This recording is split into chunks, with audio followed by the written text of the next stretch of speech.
Okay, I'm starting with the announcement. Can you be just a little quieter? Thank you. Welcome, ladies and gentlemen. The motion for today's debate is, this House will allow violent offenders to opt into Pavlovian condition as substitution for prison time. Representing the proposition, we had the team from Scotland.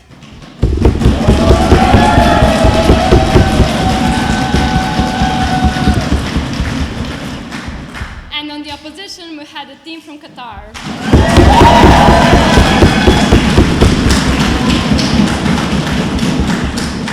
Congratulations to both teams for making it to the semifinals. From the proposition side, our speakers are first speaker Mia, second speaker Sophie, third speaker Callum, and reply speaker Sophie.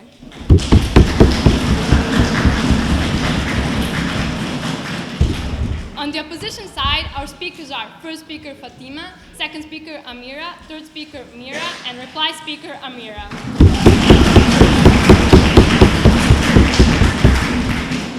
Each speaker will have 8 minutes to deliver their speech. The first and the last minute of each speech is considered protected time, during which points of information may not be offered.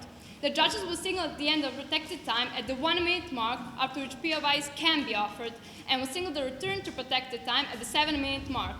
At the 8 minute mark, they will give a double clap or ding to signal the end of the speech. Additionally, there will be 3 claps or dings at 8:15, and the judges will stop listening at 8:30. Best luck to both teams. I now hand over the floor to our chair judge.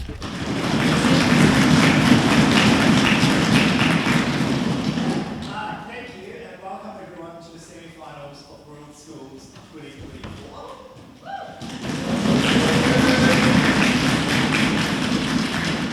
My name is Andrew, I'm from New Zealand, and I'm going to be your chair for the round. Judging with me is a wonderful panel from left to right. Hey, I'm sorry everyone. Good luck and have fun. Hi, I'm Indonesia. Hi, I'm AJ from Serbia. Hi, Ruby, Indonesia. Good luck. Sola from Mexico. Good luck to both teams. Becky, Kenya, all the best.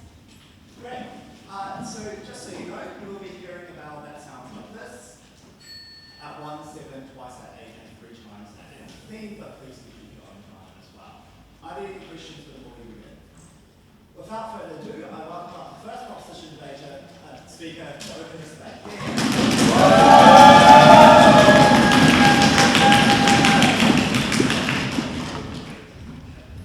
Just before we start, I'd just like to thank everyone for coming to watch. This is going to be a really fun quarterfinal. Thank you so much, Qatar. We're going to have a... Yes, sorry, what she said. I'm too tired. Thank you very much. Okay. Can everyone hear me if I shout like this? I will do my best to shout. Okay.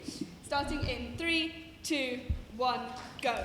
A world which conditions people into violence and then beats them down, creating a more cyclically violent society, is not one that we can stand for. We are so proud to propose. A few points to set up then. Firstly, what does the prison system currently look like? The prison system is currently A, overcrowded. For example, the UN recognises that many Haitian prisons die every year because of malnutrition caused by overcrowding in their prison systems.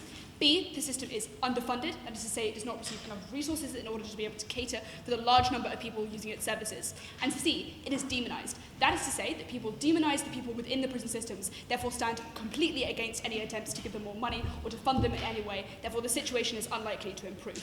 Second point to set up then, on who opts into Pavlovian conditioning. People who have been conditioned to accept that violence is the natural response to external and emotional stimuli, who know that they themselves do not enjoy committing acts of violence, but who believe that there are no alternatives and do not understand how to reckon with their emotions in a more reasonable manner. These are the people who opt for Pavlovian conditioning. Those who do not enjoy committing acts of violence, but rather do it out of necessity because they have never been given another way in which to deal with their emotions. These are the people who opt into this conditioning. We think these people can look like low-level gang crime members, people who are caught into cycles of abuse, perhaps having been raised in an environment where abuse was tolerated. This means that they grow up into an environment in which this is accepted as something which they are conditioned to accept. We think that people who have a legitimate enjoyment of violence fall out of this, given that they will often opt for prison because they never wish to prevent themselves from enjoying this thing which they find so meaningful. Third point is set up then. When do people opt into this conditioning? We are happy to accept that opting into this conditioning is a regular thing that people do. We think this happens in a large number of cases. But let's note crucially here, panel. If people know that they will be rehabilitated in the prison system that they would otherwise go to, they will opt for prison. If I know that I would constantly be feeling sick and nauseous every time I think or see violence in my life, I would rather opt into a system where I know I will be rehabilitated in the Scandinavian model. The delta in this round therefore exists in worlds where people know that the alternative is having to go to an El Salvadorian mega prison, or an American system where they are forced into bunks and overcrowded beyond belief. That is where this round takes place. Fourthly, let's look at what fiat opposition has in this debate. We think that this programme of Pavlovian conditioning is likely to take up to a month in a specialised facility in order to make people feel in this manner. We don't think, therefore, opposition has enough fiat to tell you that they will do long-term, extensive rehabilitative programmes, given that this often takes years, a huge level of resources in order to be able to change something that people believe. We think this Pavlovian conditioning is shorter, therefore the fiat that they have is limited. First argument, then, on the ending of violent recidivism. The thesis of this claim is that prisons, which is the alternative op must defend, have fundamentally failed to prevent reoffending. We are the only side which prevents people from cyclical violence. Why then do we prevent violent recidivism? 4 reasons here. A, on incapacitation. When someone feels so physically nauseous when they even consider an act of violence that they have to crumble to the floor, that they lose their balance, or that they lose their ability to actually action their violent acts, we think that that is a world in which they are incapacitated and unable to actually prevent that crime. Note this incapacitation is greater than sending someone to prison, because you will always leave prison, but this feeling never leaves you. This belief that you cannot commit violence is always something which is inside of you. But B, it just conditions you against violence. That is to say, if every time you hear about a violent act, watch a violent film, or think about committing violence, you feel physically nauseous, you rewire your brain into thinking that is not something which is beneficial to you. Insofar as we all have a self-preservation instinct to do things which feel best for us and our bodies, we think we change the calculus for individuals. But C, we just provide a moment of clarity. That is to say, when you are caught up in a bar fight and swinging your fists at the people who you believe to be attacking you, we provide you with a moment of clarity where that thought process is interrupted. You stop to think, is this really the best way to do this? What is the consequence of this action? That all means that we are able to prevent people from violently recidivizing, even if they are still in their communities.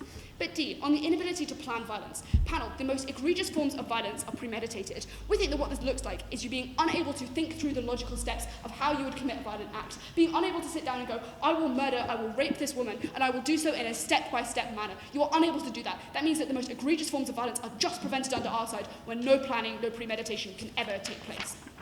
Why then are ops alternatives of prisons not able to prevent reoffending in this manner? We have 2 reasons here. A, they never accept total incapacitation.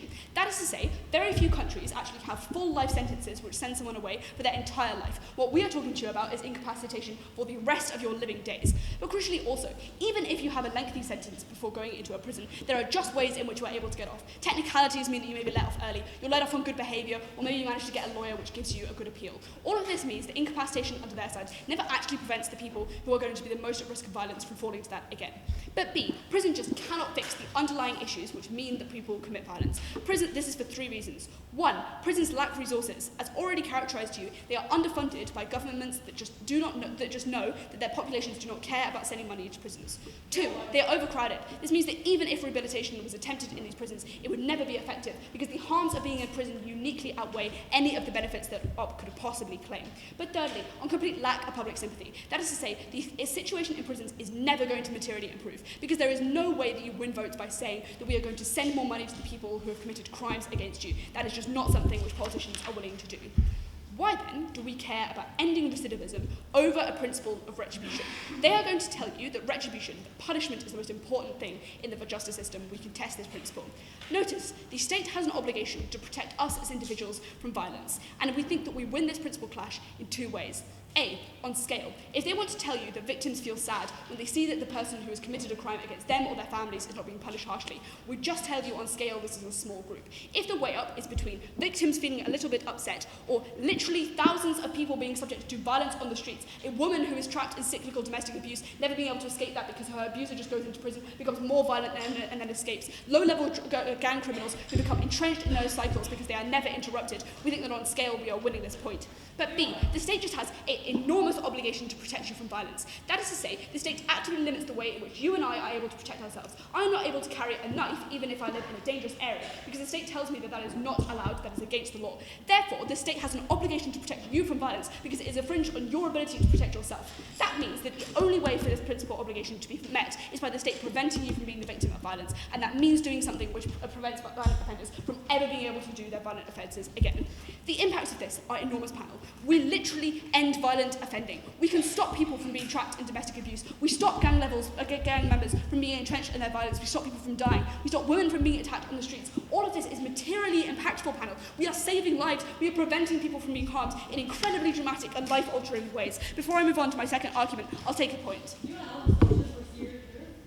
We think that it is unlikely to be these people who opt into it, because if you have a love for violence, a love for creating some kind of sadistic harm to another, you will never opt into a system which prevents you from being able to do that again. That is why we don't think these people fall under this side of the house. Better legal system, then, as our second argument. The thesis of this claim is that we fundamentally lessen the strain on the prison system, helping those people who do not opt into it in the first place. Why, then, do we get less strain on the system? 3 reasons here.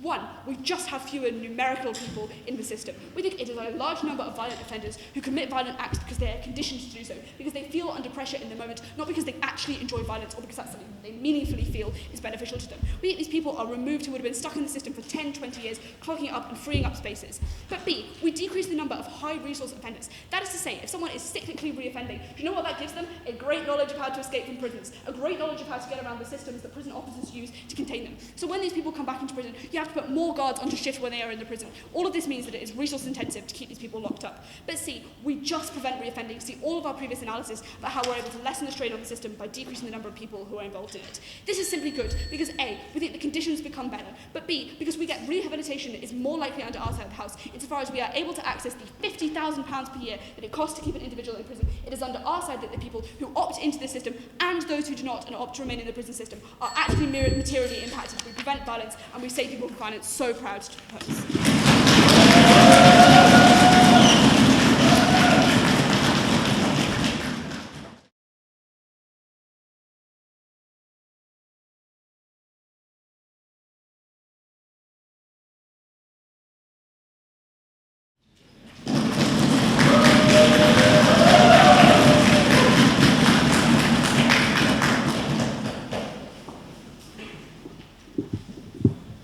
Is it okay if I move this podium?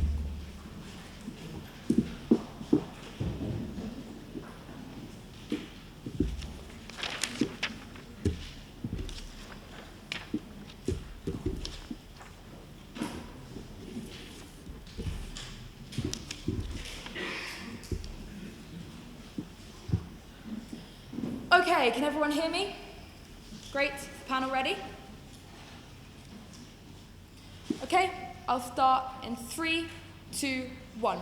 I want you to all very carefully consider the counter-model suggested by opposition in this round, because to me it seems like a watered-down version of us.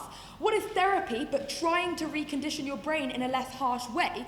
What is telling you it is wrong other than trying to convince you to change your own thought calculus? We onside proposition just provide a more firm way to change the way that people react to violence, and thus we protect our society better. Because the truth is, panel, the vast majority of prisons around the world are suffering under the weight of criminals. In El Salvador, in the UK, in the US, in Haiti, in so many countries, there is just not the capacity to provide rehabilitation due to the sheer numbers of people that they have experienced. It is time for a change, and we must reduce the numbers in prison if we're going to get to that. A couple of themes in this round. Firstly, I'm going to look at the reduction of violent crime.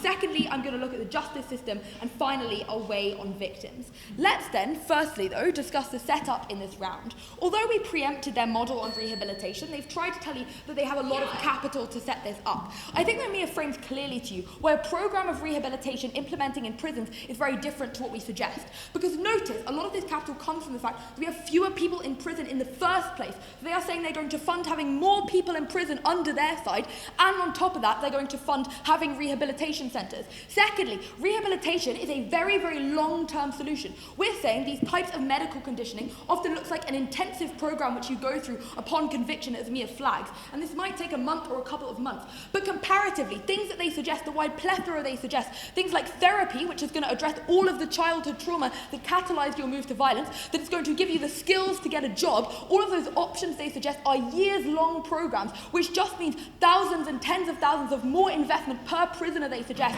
than what we get. I think what that means then is their counterfactual has to be a limited sense of rehabilitation. They have to commit to something simple, like a month-long program of therapy that uses reasonably similar fiat, or a month-long program of job creation. What this means is they just can't have it they're trying to have their cake and eat it.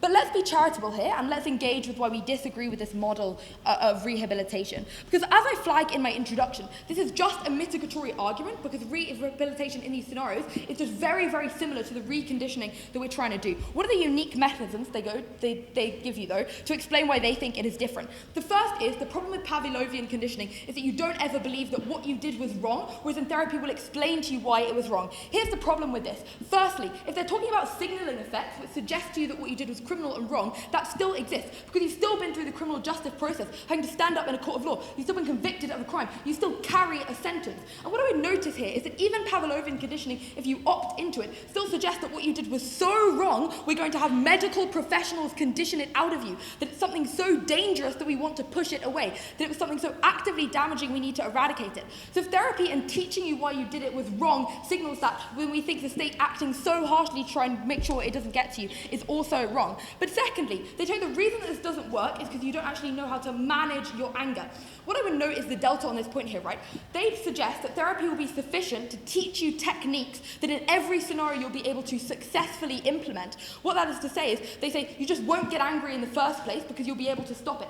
And this relies on the strong will of the people that you're conditioning. So they will have the strength after this program of therapy to consistently stop them from having these reactions. But we think this is just unlikely to damage this. And they say, this matters because you change the calculus, whereas under our side there will be other emotions that so powerfully stop you from doing that. But we give you layered responses to where this interrupts the process of violence on a multitude of levels.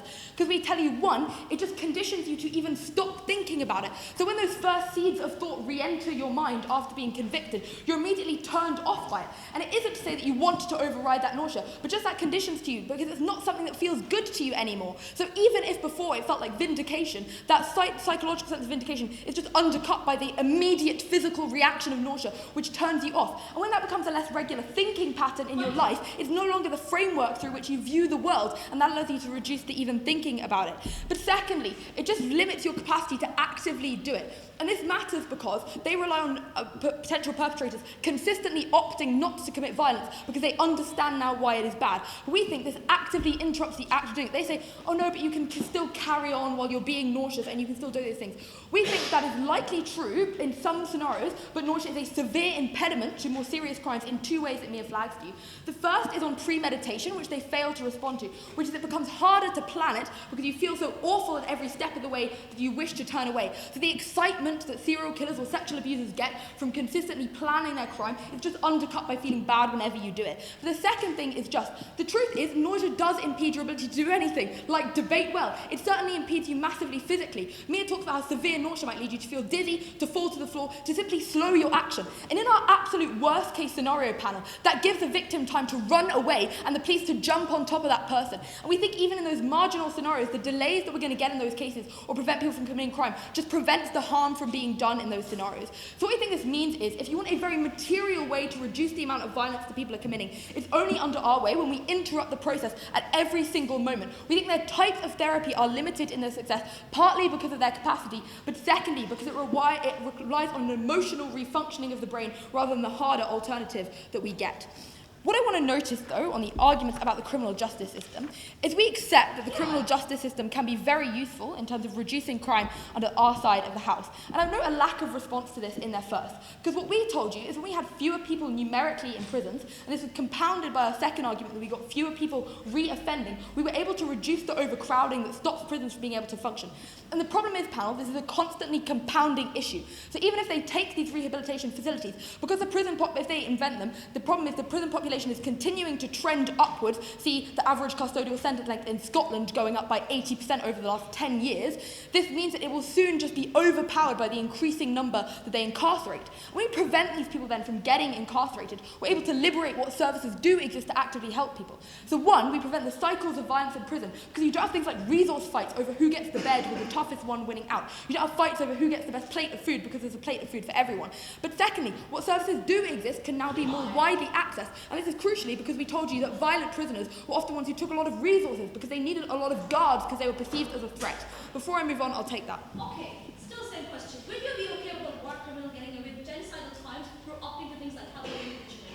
I think we're happy to stand with whatever you think is principally consistent with our stance. We're happy to say if this is a violent criminal whose calculus you can prove will opt into this and prove we can reduce that, then we're fine with that. I think, though, this is a bit of a stretch, a bit of an extreme example in this debate, given they're probably not dealt with in like national courts and things like this. Because what's the strategic implication of their second argument? That more and more people are going to opt into this? If we think it's a good and useful thing, we're genuinely okay with that. And here, I'll deal with some of their analysis on victims and preempt them if they try to extend it in second. There are three responses to this. The first is, if they care about victim satisfaction, they're never going to get it. Which is to say, if you kill my mother, I genuinely probably want to kill you, and I will never be satisfied with a prison sentence that lets you out on things like good behaviour or anything, so it will never actualise that. Their capacity to act in satisfaction is limited. Secondly, though, if you do think vindication matters, I think victims can get that. Because if someone has been sexually abused, they feel mentally and perhaps physically scarred for life. And the biological rewiring of another individual, of changing their fundamental chemistry, is something that viscerally corresponds to that they will be forever altered by that scenario. But thirdly and finally, we prevent victims from ever having to feel the fear that they would be attacked again. That when that abuser gets out in 15 years, they're under threat because they could return. Because now, while they could return, the likelihood they will be able to commit any wrong to them or any other person is so diminished. Because we reduce violent crime and thus the strain on our justice system, we are the standard size of justice for victims and the rest of society.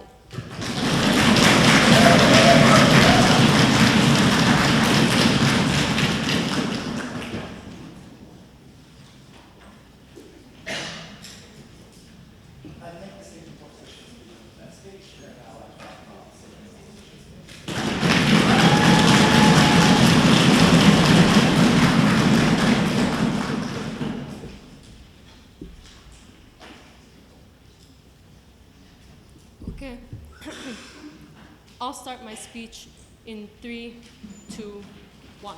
I may feel incredibly nauseous that I am literally debating at a world semi-final, but the fact that my emotional desires to win is what is overriding my ability to feel nauseous is what we want to defend. Because what was their burden in this debate? It was not about being bothered by something so you won't commit something. It is because you believe you have the right to violate people's autonomy. That was the burden. They necessarily had to prove why it was on their side that you changed a lot of these moral codes. Because sure, some people do commit things out of passion, but the fact that a lot of people don't feel remorse at the point where they have committed these crimes means that this is something that we need to fundamentally change, and we only get what is most proximate to that on our side. Because their second essentially tells you, well, when you are nauseous, you give the victim more time to do things like run away. But on our side, they would not need to run away at all. What we support is them being locked up in prison, because that is something that will protect the vast majority of society. I'll deal with two things in this speech. Number one, on mechanization. Then secondly, on weighing victims and criminals. And I'll bring an analysis here on reintegration. Firstly, then, on mechanization. Because what's the biggest push that we get from them in this debate in regards to this? They essentially tell you that this is something that is incredibly expensive and something like rehab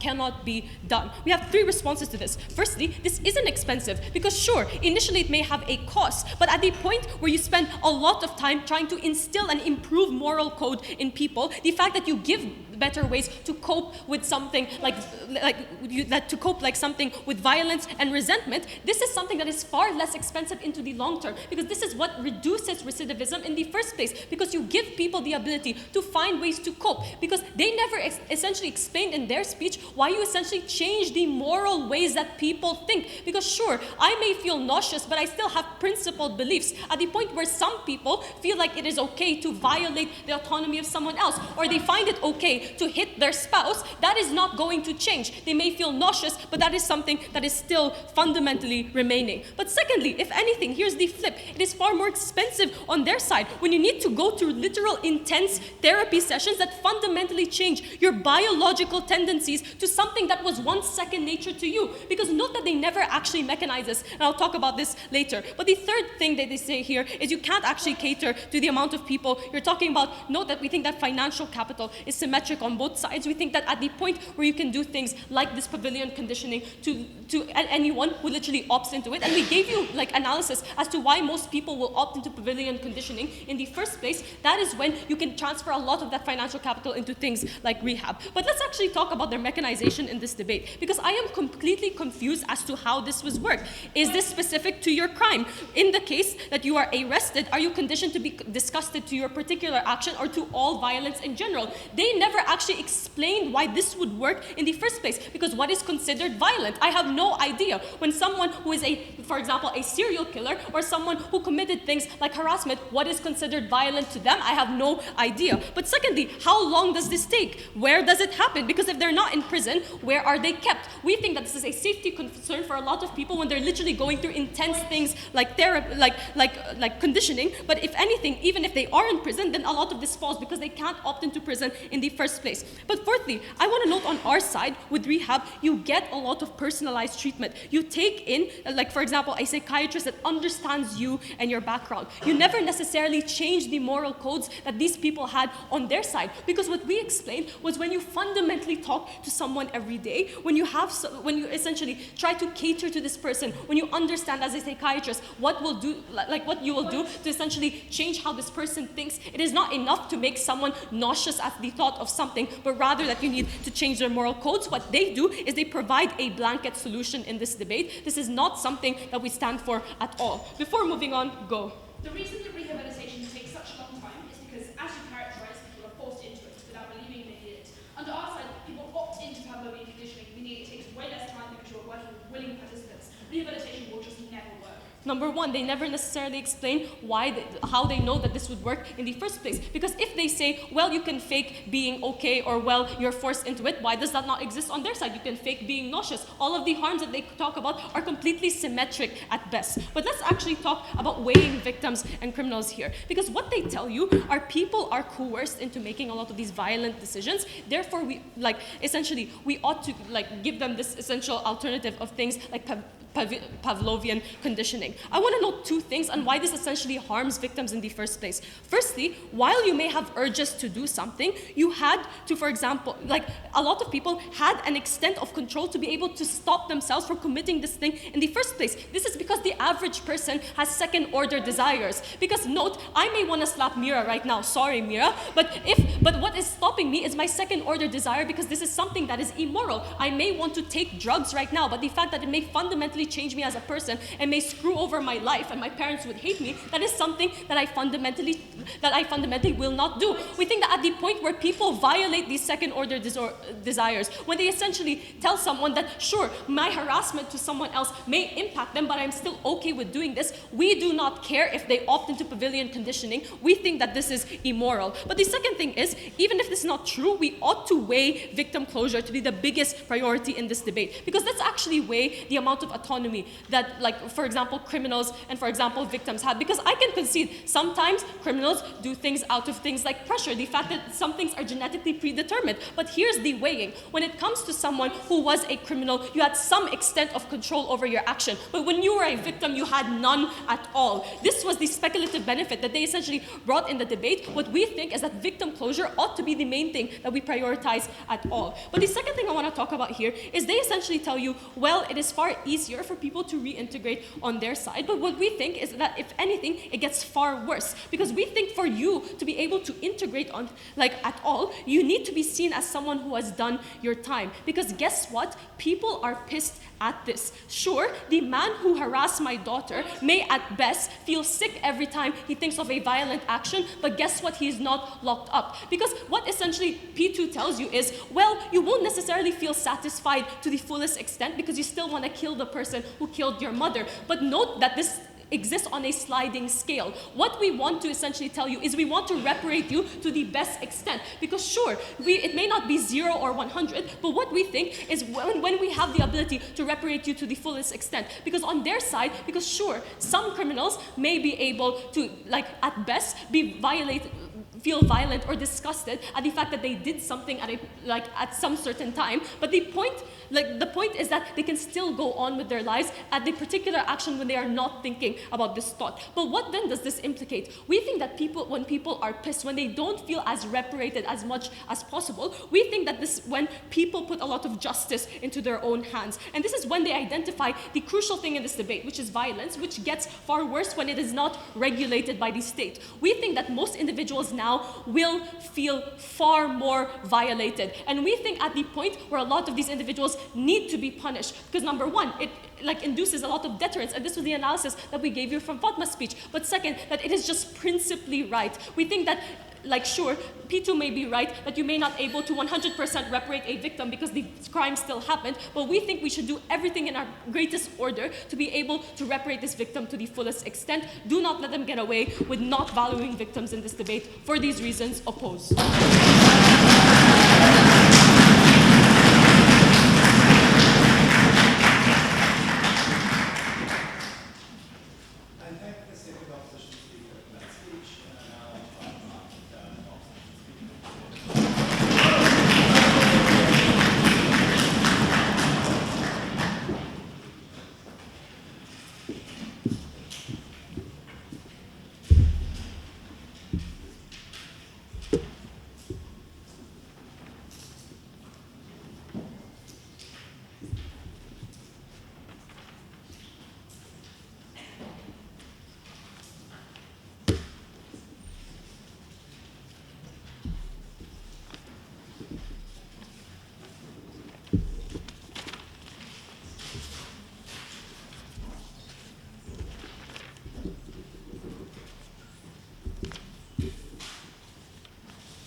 Panel hear me if I talk like this?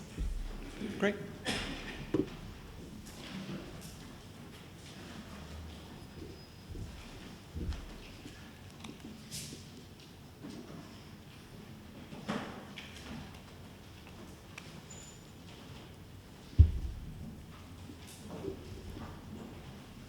The problem with opposition in this debate is I don't know if they've ever experienced severe nausea.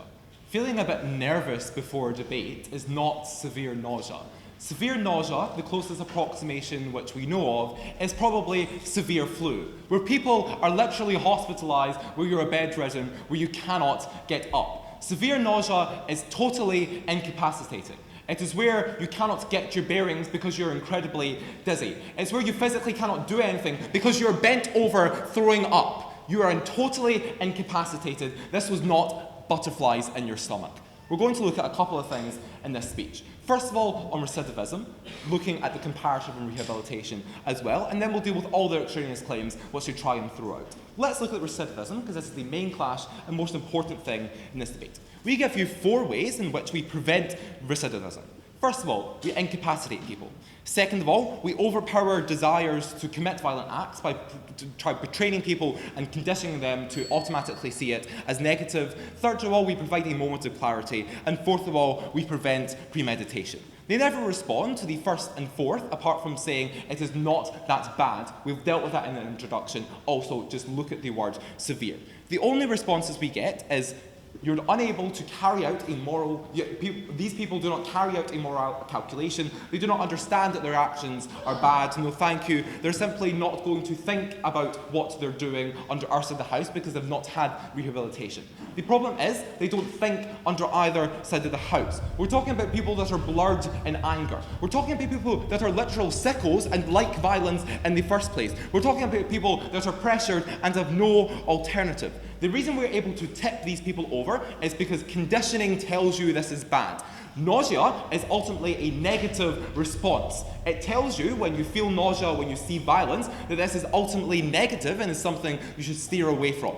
The reason nausea rises above everything else is because of basic survival instincts. As humans, we want to preserve ourselves. As humans, we want to avoid negative harms and negative feelings as much as possible and want to tend more towards positive ones. Even if that is at the expense of positive ones, we just don't want harm to ourselves. This happened in the plains when we were running away from Lion's Panel. The thing is here that no matter how strong your desires for violence are, the desire to preserve yourself and feel comfortable always comes first and foremost. What that means is we take it on recidivism. We tell you why even in the cases where maybe there could be a calculation that you could make that means you could possibly not commit this action under opposition, we guarantee it because we condition people to feel this negative response. What this means is we're able to access blocking out recidivism, we're able to access not getting more violence. The comparative they provide to you is rehabilitation. They essentially take a softer stance,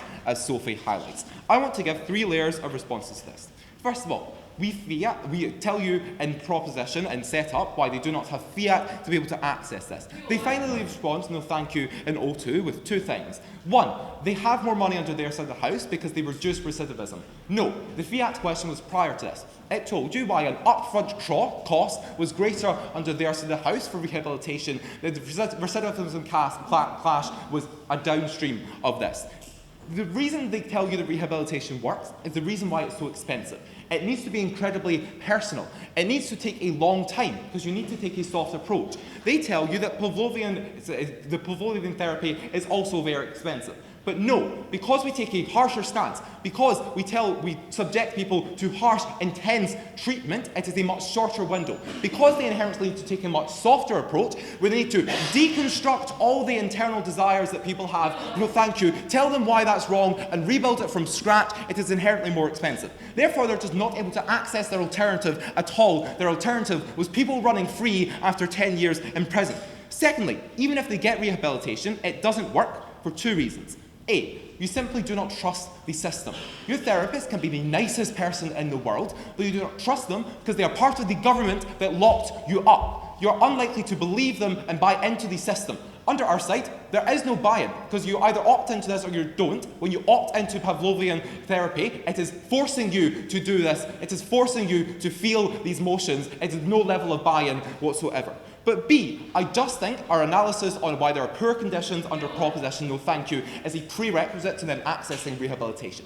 That is to say, if you fear for your life every day, if you go out into the courtyard at your prison and you're no longer happy, if you're cowering in the corner, you're not going to have the mental capacity to participate in therapy. You're not going to be able to deconstruct the narratives of violence when you're subject to violence every single day in prison. Because we tell you the prison system is inherently overcrowded and strained under their side of the house, rehabilitation doesn't work. But third of all, I just want to weigh on certainty. No, thank you. They rely on when people are incredibly angry, when people are acting in self-defense, when people are doing anything under their side of the house, that what the therapist told them sticks. That is just very unlikely compared to a certainty of something that is being conditioned into your subconscious acting. What this means is we're able to access recidivism under our side of the house. We give you reasons as to why prison is not enough, why they cannot just incapacitate people. They never respond.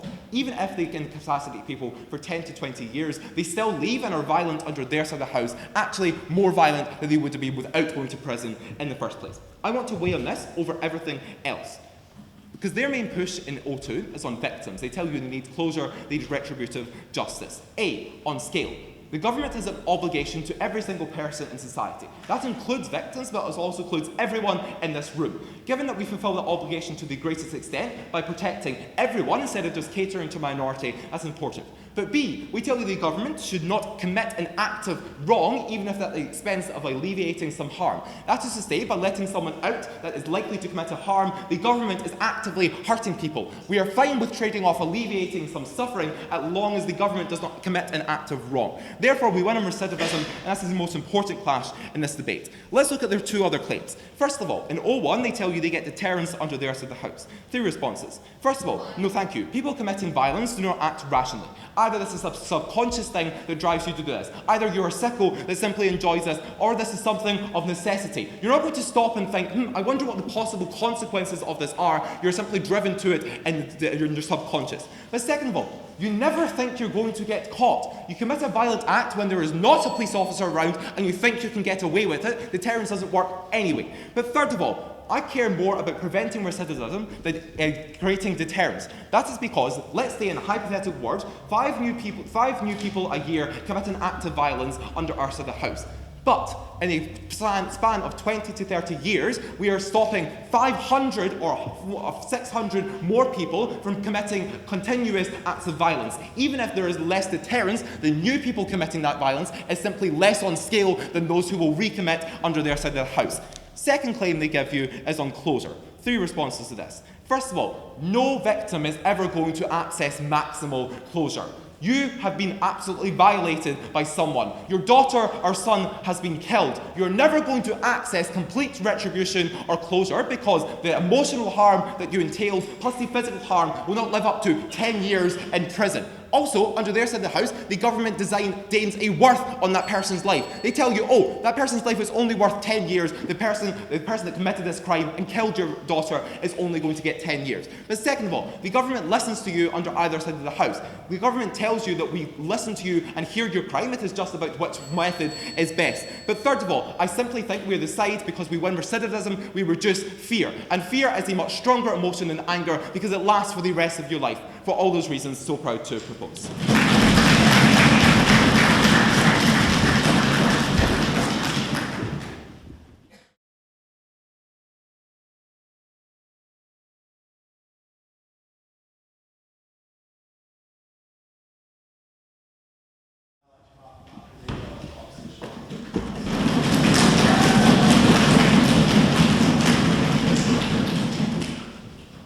Okay, I'll start my speech in 3, 2, 1.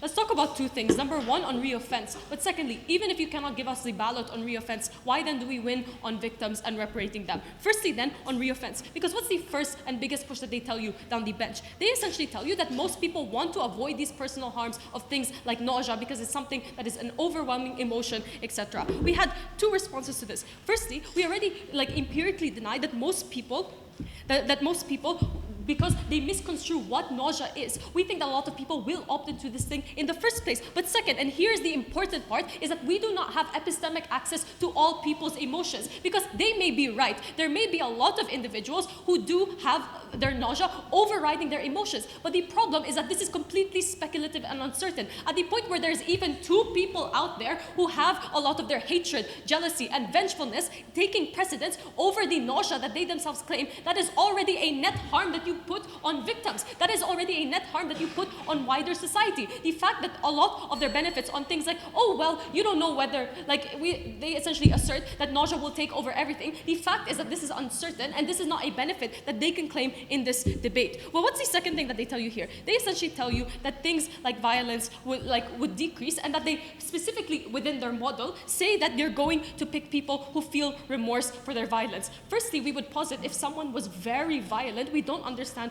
why this remorse would exist in the first place. How do you know this remorse existed in the first place? I have no idea, because they don't actually mechanize how this happens in the first place. But secondly, we also said that the sentence is completely proportional to your action, because this is what they essentially told you, that your life or the action that happened to you is worth, for example, 10 years. But what we told you is that it is likely to be proportionate to your action, and that is the good thing about things like retribution. The fact that you are able to get things that are the most proportional to what you have committed in the first place. But thirdly, even if that is not true and we are willing to take the trade-off, the fact that we told you that the fact that you have sentencing means that a lot of these victims can get away from their perpetrator and not have to see them in the day-to-day, on a day-to-day basis. The fact that they have the ability to go seek out a domestic shelter if it was a wife who was abused by her husband, or the fact that they don't have to see their harasser on the street, this was a net benefit. So even if these sentences weren't necessarily the best, and this is our worst case scenario, we think that this gives a lot of people the time to move on. But secondly, let's actually deal with things on victims. Because what's the first thing,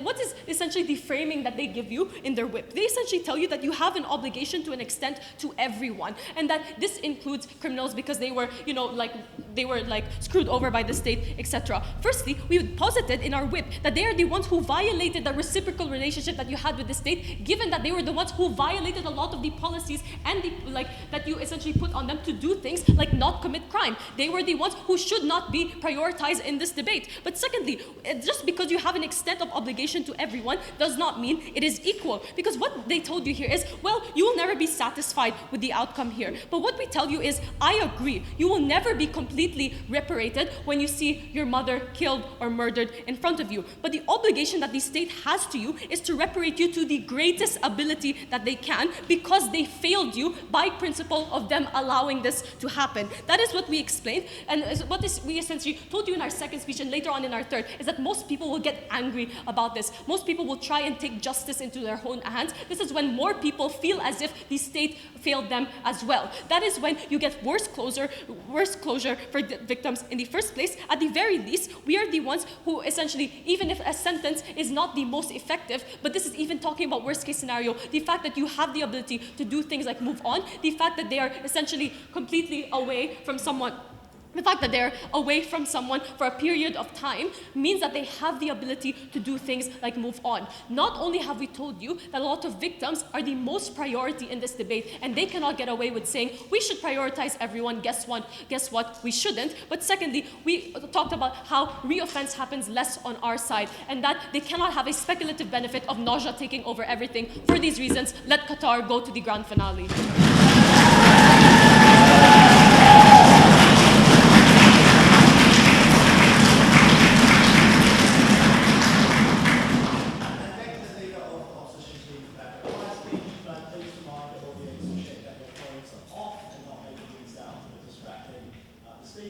And I now welcome up to the opposition team to close this debate.